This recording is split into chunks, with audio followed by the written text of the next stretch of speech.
Hello everyone, welcome or welcome back to this channel. This is Camille from Breast Search and I am so happy to see you today and to be doing this video. I've been wanting to do this video for quite a while now, and it is one of my favorite topics to be talking about, which is healing and finding and connecting with your inner child.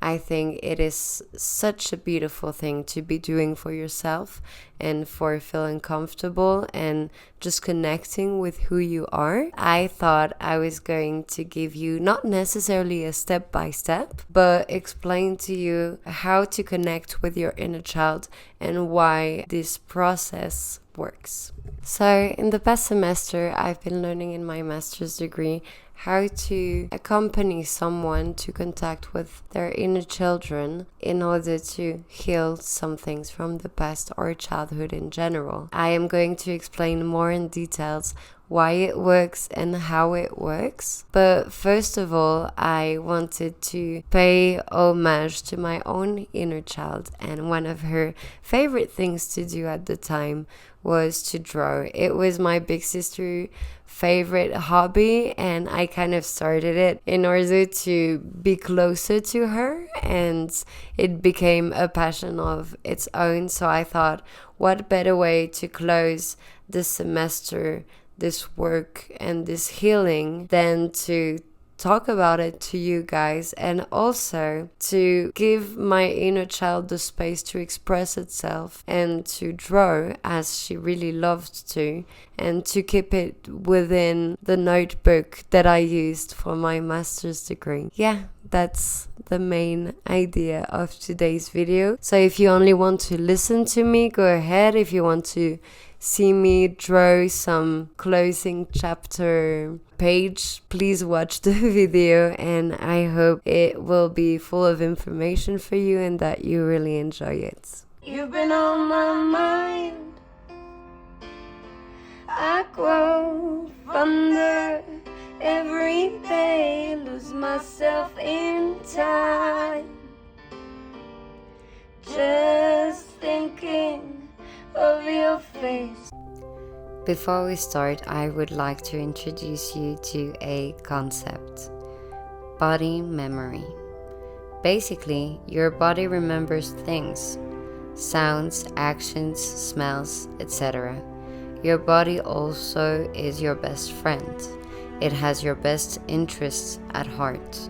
Most people think the body reacts to emotions as if it was some kind of unwanted consequence, when in humanistic psychology, we understand it as the opposite. If someone is stressed, they might say, "I am so stressed, I feel like I want to throw up." And what is really going on is that they identify the stress thanks to this physical reaction, meaning they realize they are stressed thanks to this feeling of nausea. The body here gives a signal to bring awareness to the amount of stress we face in order to change our behavior. The body can also be a great tool to understand why we are reacting in a certain way. For example, the other day I had an extremely painful anxiety attack that I couldn't stop for hours. The last time I have felt this amount of pain in this exact form was before I moved alone to Mexico without knowing anyone other than an ex-boyfriend who broke my heart, and without knowing a word of Spanish. It was one of the most difficult things and decisions that I had made, because I had absolutely no control over the outcome. Remembering that made me realize 3.5 years later, after learning Spanish and studying a master's degree in Guadalajara, that I have absolutely no control over what will happen once I graduate, and it's freaking the hell out of me. Recognizing the type of anxiety attack and pain I felt led me to realizing I am afraid of what will happen, and so I could work on it. My body literally told me, "Hey, you need to work on that," and that's what I did. And so can you. Now, a second concept I want to share is the one of your inner child. You once were a child. At different stages and ages, things happened to you that forged your beliefs, understanding of the world, and reactions to life. One of the most important things that a child needs to develop itself is love.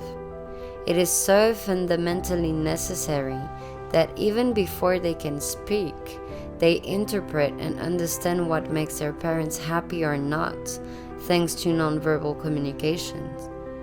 A part of each child is a little teacher, looking for clues on how to behave in order to be loved.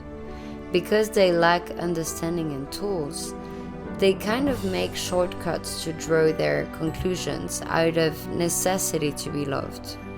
Once those conclusions are drawn, they adapt their behavior. This adaptation becomes a part of the child, most commonly called the adapted child. So you have three parts of a little person: the natural one, the little teacher, and the adapted one. Maybe your little teacher didn't understand everything perfectly because you were so young, and maybe you've adapted behaviors based on misunderstandings. While connecting to your inner child can help you change that, I would like to give you a very short meditation and activity for you to find him or her or them. You will need a paper and a pen, and if you have some colors.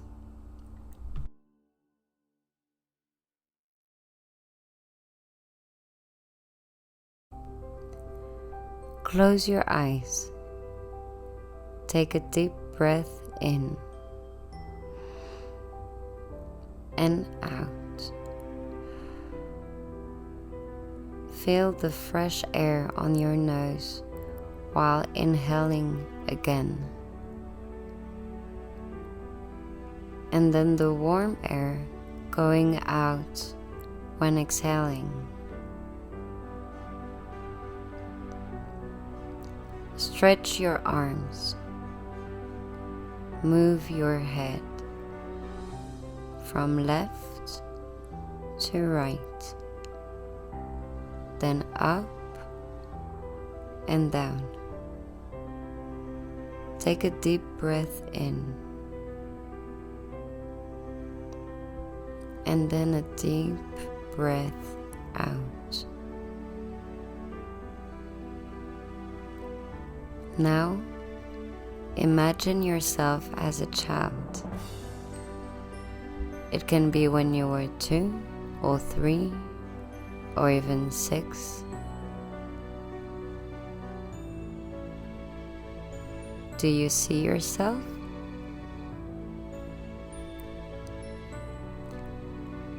What do you look like?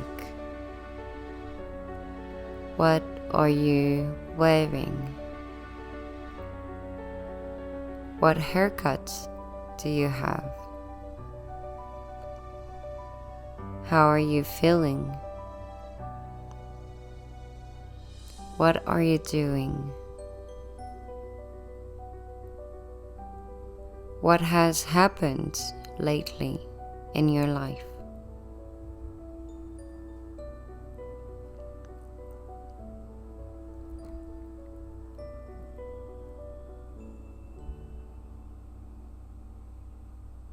Take this child into your arms. Hug them. What do you want to tell them? What would you like them to know?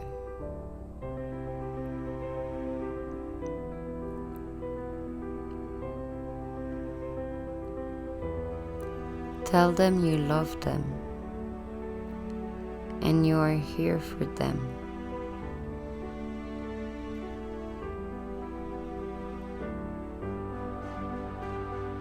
Ask them to speak through you.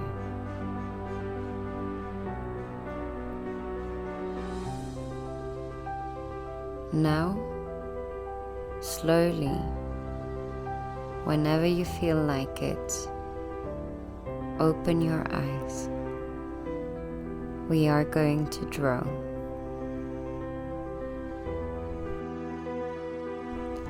Separate the piece of paper you had prepared into.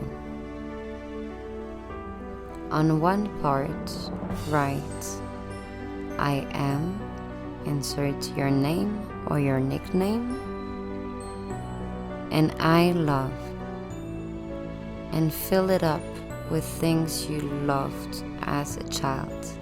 It can be as silly as pizza, or your mom, or hugs, or dancing and singing, or your pet. Then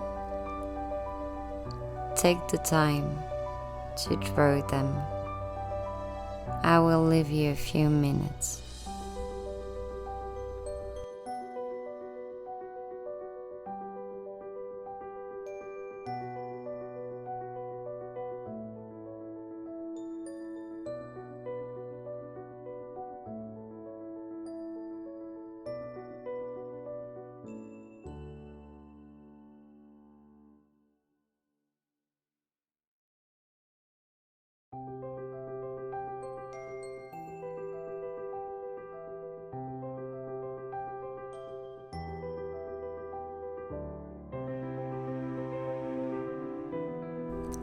Are you done drawing what you loved? You can always go back to it later if you didn't have enough time or if you want to add some things. Now we are going to do the same exercise on the other side of the paper. But this time you are going to write what you hated or what made you scared as a child. Once again, it can be as superficial as broccoli, or as deep as when Dad would come home drunk. Draw it. I will leave you a few minutes again to do so.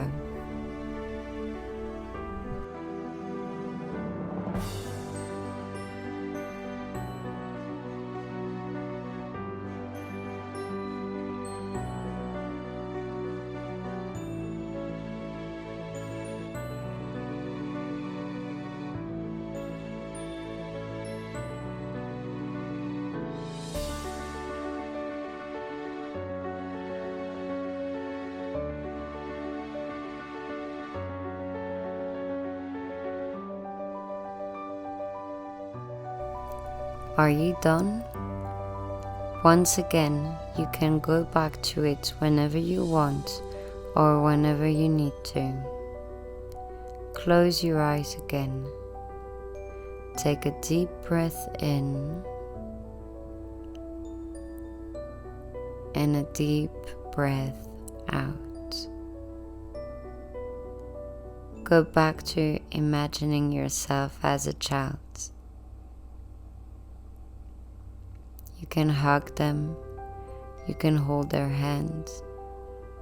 Thank them for being who they are and speaking through you and drawing with you and playing with you. Remind them they don't have to be afraid or angry anymore because you are here for them.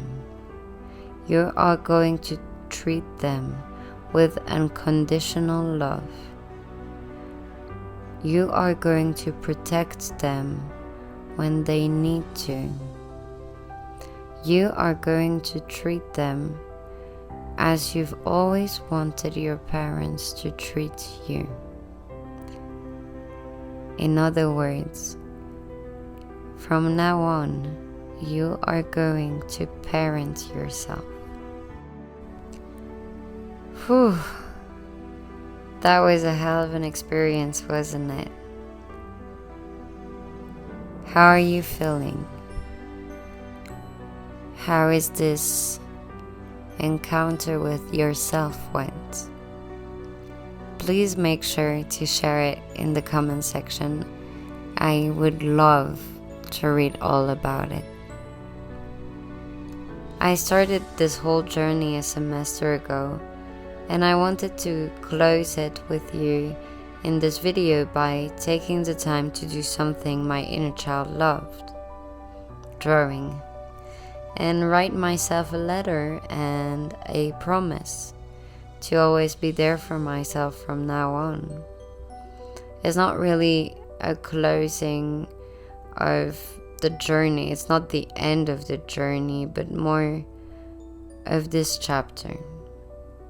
Also, to spark more joy in my life, I bought stickers that we both love and have decided to put them on my computer so we both feel happy and inspired by them every single day. I have also decided to make room for drawing, literally by buying a drawing book and metaphorically by taking the time and appointing myself to draw regularly. Once again, it's not about drawing well or having a beautiful, satisfying outcome, but it's about the process. And in this case, paying tribute to my inner child by letting her express herself through me, through the drawing, and reminding her that I love her and she is so amazing. She deserves everything she wants, but most specifically, she deserves to be unapologetically herself. And so should you. Hi again, I hope you enjoyed this video. As you can see, I have changed setting, and in order to talk to you about this beautiful topic, I decided to be in my childhood room, my teenage room. This is where I grew up for the years I lived in France for a few years, only for 5 years, but it's still my parents' house, so it's a little part of me from before. I really hope you enjoyed this video. I hope you could contact your inner child. I hope it helped you, and I hope at least you learned something today. Thank you so much for watching it this far. If you enjoyed it, please make sure to like it and to subscribe to see some more. Make sure to comment what was your experience, how you lived the meditation or the drawing, how it felt to contact your inner child. And thank you so much for being here and seeing the video. I will see you very soon. Bye.